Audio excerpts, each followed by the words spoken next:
Bonjour à tous et bienvenue dans cette nouvelle vidéo. Donc aujourd'hui on va faire ensemble un challenge en C++ sur les chaînes de caractères. On va découvrir ensemble l'énoncé de l'exercice. Le titre c'est plus longue chaîne palindrome. On vous dit qu'on dispose d'une chaîne de caractères str contenant seulement des lettres minuscules et majuscules.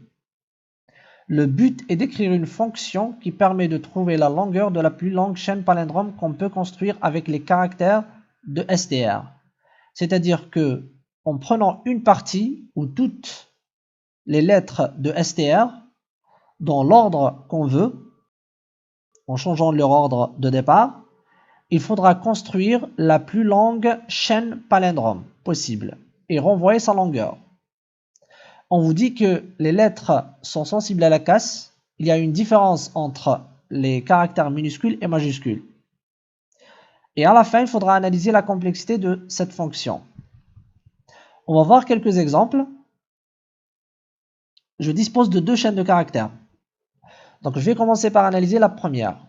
Donc pour construire une chaîne de caractères palindrome à partir des lettres de cette chaîne de caractères, je peux construire une chaîne de caractères A par exemple. C'est un palindrome. Je peux dire CC est un palindrome. Je vais ajouter les deux autres C, ça me donne un palindrome également. Et pour agrandir cette chaîne de caractères, je peux ajouter DD, un au début et un à la fin.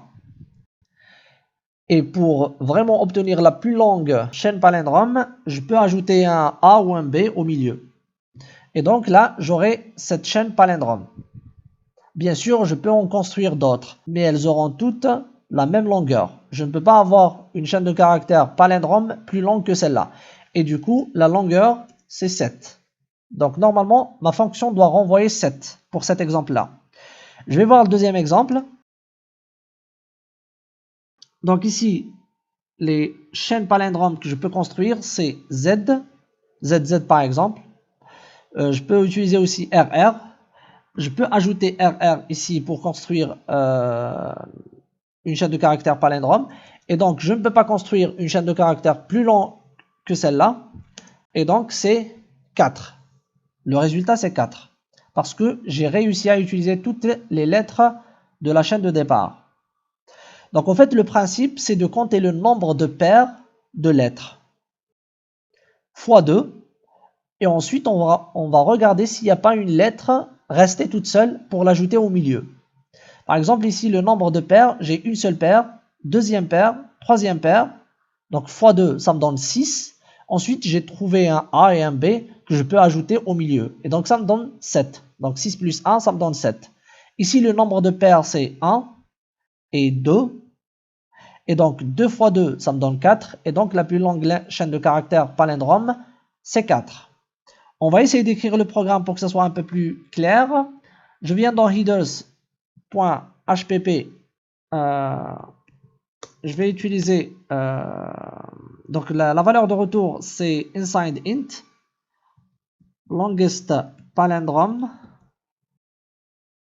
Ensuite const std string référence str. Donc ça prend une référence constante vers str, vers string. Et ça retourne un entier non signé. Donc je viens maintenant dans source.cpp. Donc pour compter le nombre d'apparitions de chaque lettre, j'ai besoin d'utiliser une table de hachage. Donc je peux utiliser directement un vecteur puisque je connais le nombre de lettres possibles. Donc c'est un vecteur de inside int. Je vais l'appeler par exemple v. Et il contient 26 fois 2 éléments initialisés à 0. Puisque en fait c'est des compteurs, donc ils sont forcément initialisés à 0. Et pourquoi 26 fois 2? Tout simplement parce qu'il y a 26 lettres dans l'alphabet. Et donc 26 fois 2 pour compter les minuscules et majuscules. Donc on suppose que les 26 premières cases de ce tableau vont compter les minuscules, et les 26 derniers, ça va être des compteurs pour les majuscules. Ensuite, je vais compter je vais parcourir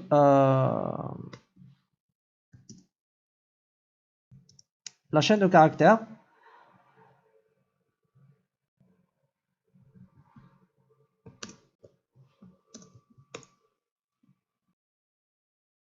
Ensuite, je vais tester if str de i supérieur ou égal à petit a, et str de i inférieur ou égal à petit z, donc c'est minuscule. Ben, ce que je vais faire, c'est v. Alors, v de str de i moins petit a plus. Dans le else, donc forcément c'est majuscule, et donc ça va être v de str de i moins grand a plus 26, puisqu'en fait j'ai consacré les 26 cases en dernier pour compter le nombre d'apparitions des lettres majuscules, plus. Donc là, j'ai compté le nombre d'apparitions de chaque lettre. Ensuite, je vais parcourir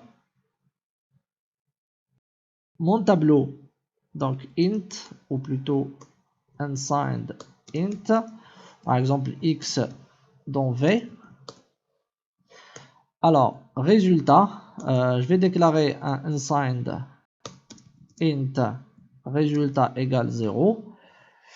Alors, résultat, pour compter le nombre de paires, fois 2, je vais faire résultat plus égal x sur 2.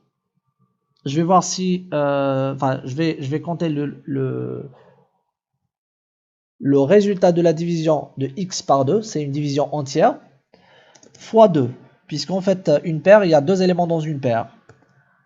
Ensuite, je vais faire if résultat modulo 2 égale 0 et x modulo 2 égale 1, résultat plus. Donc ça, en fait, c'est pour compter une lettre, la lettre qui est restée toute seule. C'est la lettre qu'on doit mettre au milieu.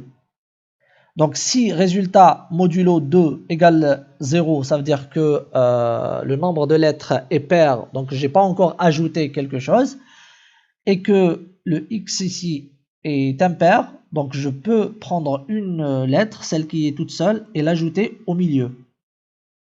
C'est pour ça que je fais résultat plus. Ensuite, je fais return résultat.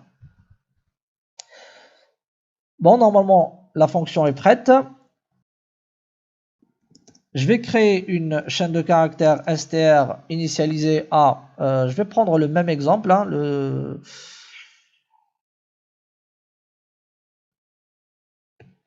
Tiens, je vais créer deux chaînes de caractères. La deuxième, c'est ZZRR. Donc, celle-là, je vais l'appeler str2, str1. Ensuite, je fais longest palindrome str1.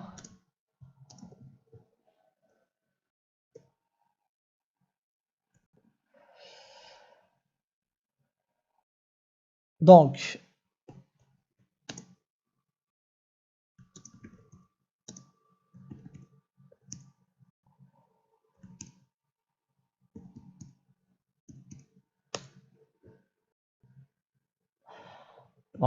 tout va bien. Donc, ça va afficher 7 et 4. C'est exactement les mêmes résultats obtenus juste avant. Maintenant, si j'essaie par exemple de changer ça, de mettre R à la place pour voir si c'est sensible à la casse, je vais même modifier, tiens, je vais modifier A et je vais modifier un des C. Donc normalement ici j'ai perdu une paire de C, du coup ça va être CC et DD, ensuite une des trois lettres A, B ou C majuscule que je vais mettre au milieu, pardon. Et du coup j'aurai normalement 5.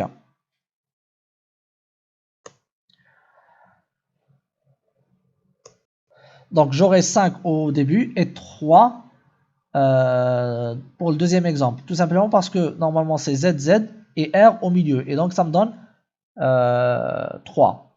Donc voilà pour cette fonction. Maintenant on va essayer d'analyser la complexité de cette fonction. Donc remarquez ici, on a eu besoin d'un tableau de 26 x 2 entier. Après bien sûr, j'ai eu besoin de i et d'un x ici par exemple et de résultats. Donc ceux-là, on ne les compte pas puisque c'est une complexité spatiale constante. Donc en fait, ce qui est important, c'est celle-là et ça nous donne également une complexité spatiale constante. Donc pour l'espace, ça nous donne O de 1, c'est constant. Maintenant pour le temps, alors j'ai eu une boucle, j'ai parcouru la chaîne de caractères une seule fois. Donc déjà ça nous fait O de n. Maintenant, on a parcouru également le vecteur V. Donc c'est 26 fois 2. Donc j'ai parcouru un tableau de 26 fois 2 éléments. Donc ça, c'est une complexité constante. Et ça, une complexité linéaire. Et donc ça me fait O de n comme complexité temporelle. Donc voilà pour la vidéo d'aujourd'hui. J'espère qu'elle vous aura plu et qu'elle vous aura appris quelque chose. N'hésitez pas à la liker et à la partager. N'hésitez pas à m'écrire dans les commentaires ce que vous avez pensé de ce challenge et de la solution.